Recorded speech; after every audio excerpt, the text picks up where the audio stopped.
अस्सलामुअलैकुम, वेलकम है आप सभी का इस नई वीडियो में। तो जैसा आप सभी बच्चे जानते हैं कि कल जेके बोपी की तरफ से एमबीबीएस बीडीएस यानी कि नीट यूजी 2025 को जो हमारा राउंड 1 काउंसलिंग का हुआ था उसका रिवाइज्ड रिज़ल्ट इन्होंने यहाँ पे कल इशू करा। हालांकि इससे पहले जो इन्होंने रिज़ल्ट इशू किया था उसको फिर इन्होंने होल्ड किया था, देन उसके बाद कल वाला जो रिज़ल्ट आया तो उसमें इन्होंने नया रिज़ल्ट इशू किया।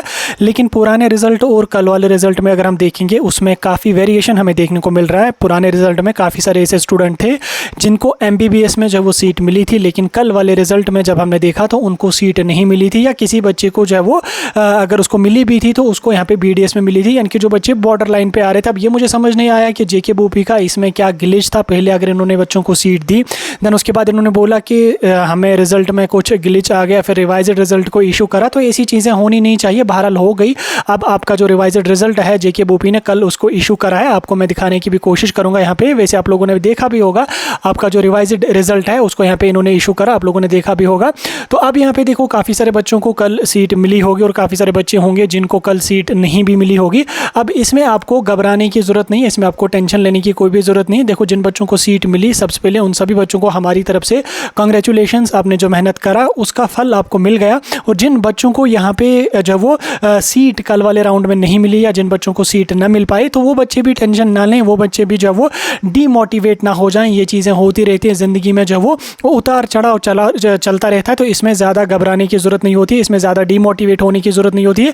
एमबीबीएस बीडीएस तक ही सारा कुछ नहीं है, इसके अलावा भी और भी जो बहुत सारे कोर्सेज हैं, इसके अलावा और भी दुनिया है। अगर आपका जो वो स्कोर थोड़ा सा बॉर्डर लाइन पे है तो आपको पेशेंस रखना चाहिए। अभी राउंड 2 होगा, राउंड 3 होगा, मॉप अप राउंड होगा, तो आप मे भी उसमें आपको मिल सकता है। या अगर इनकी खुदा न खास्ता इस साल ना भी मिला तो भी ऐसा नहीं है कि बस यहीं तक ज़िंदगी है, तो अगले सेशन के लिए तैयारी कर लो या कोई और कोर्स देख लो, उसमें जाके एडमिशन कर लो तो कर लो। इसमें तो डीमोटिवेट या टेंशन लेने की ज़रूरत उतनी नहीं होती है, या खुद को स्ट्रेस देने की ज़रूरत नहीं होती। देखो आपसे जितना हो सका आप लोगों ने किया, आपसे जितनी मेहनत हो सकी आप लोगों ने उतनी करी। एज ए ह्यूमन उतना ही हो सकता है, क्योंकि आप इंसान हैं, आप कोई कंप्यूटर नहीं है, कोई मशीन नहीं है आपके अंदर लगी हुई कि आप जब वो 24 घंटे या 24 घंटे लगातार पढ़ाई कर सकें, या जो आपने पढ़ा वो दिमाग में बैठ जाए, तो ऐसा होता नहीं। ये ज़िंदगी जो है इसमें उतार चढ़ाव लगा रहता है, तो इसमें जो है वो हारना नहीं होता, हिम्मत हारनी नहीं होती है। हर मुश्किल के बाद आसानी होती है। अगर आपका इस साल ना हो पाए, मे भी अगले साल आपको अच्छा स्कोर आ जाए इंशाल्लाह और अच्छे जेएमसी में एडमिशन मिले, तो हिम्मत हारनी नहीं होगी। अब जिन बच्चों को यहाँ पे सीट मिली है उन बच्चों को क्या काम कर लेना, उन बच्चों को यहाँ पे अपना एडमिशन जाके करना पड़ेगा। ठीक, रिवाइज्ड रिजल्ट जो आया है वो आप जेके बोपी की वेबसाइट पे जाके डाउनलोड कर सकते हैं। रिवाइज्ड रिजल्ट में जो है वो जो यहाँ पे आपको सीटें मिली हैं, ठीक, जो आपको सीटें यहाँ पे मिली हैं, आपको जाके वहाँ पे एडमिशन करना पड़ेगा। ठीक, इस चीज़ को आप यहाँ पे याद रख लेना। अब जिन बच्चों को यहाँ पे राउंड 1 में सीट मिली है वो बच्चे जाके अपना एडमिशन जब उसको करेंगे, आपको डेट दिया गया है कब तक आपको एडमिशन करना है, वो आप सभी को पता है। सिलेक्शन लिस्ट में वो सारी चीज़ें मेंशन है।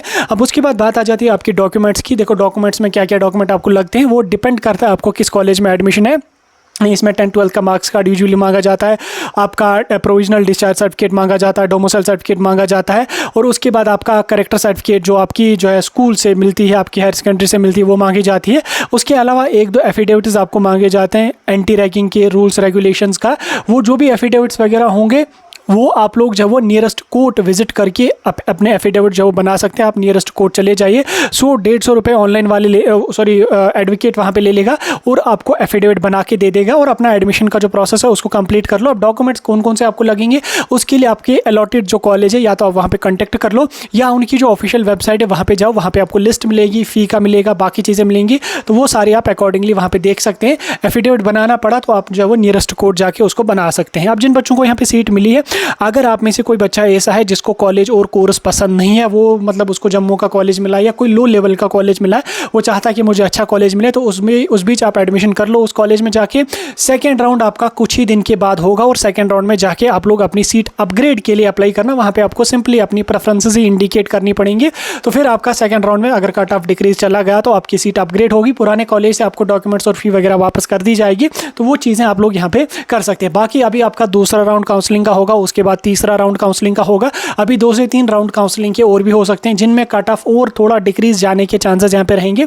तो अगर आपका थोड़ा बॉर्डर लाइन पे स्कोर आ रहा है, आपको अभी बीडीएस मिला है, बॉर्डर लाइन पे आपका स्कोर है, तो वेट कर लो 1-2 राउंड्स का और एडमिशन करके रख लो, और वेट कर लो 2-3 राउंड्स जो अभी होने वाले हैं। 2 राउंड्स तो हो ही जाएंगे वैसे, तो मे भी उनमें आपको जो वो सीट मिल जाएगी, तो आप उसमें एडमिशन अपना कर लेंगे। बाकी कोई डाउट होगा, कोई कन्फ्यूजन होगा, आप मुझे बता सकते हैं। कोई टेंशन होगी तो आप मुझे कमेंट्स में बता सकते हैं। किसी भी टॉपिक पे डिटेल वीडियो चाहिए मुझे कमेंट्स में बता सकते हैं। बाकी फर्दर इन्फॉर्मेशन के लिए आप अपना अलॉटेड जो कॉलेज है वहाँ पे विजिट कर लो, सारी चीज़ें समझ आ जाएंगी।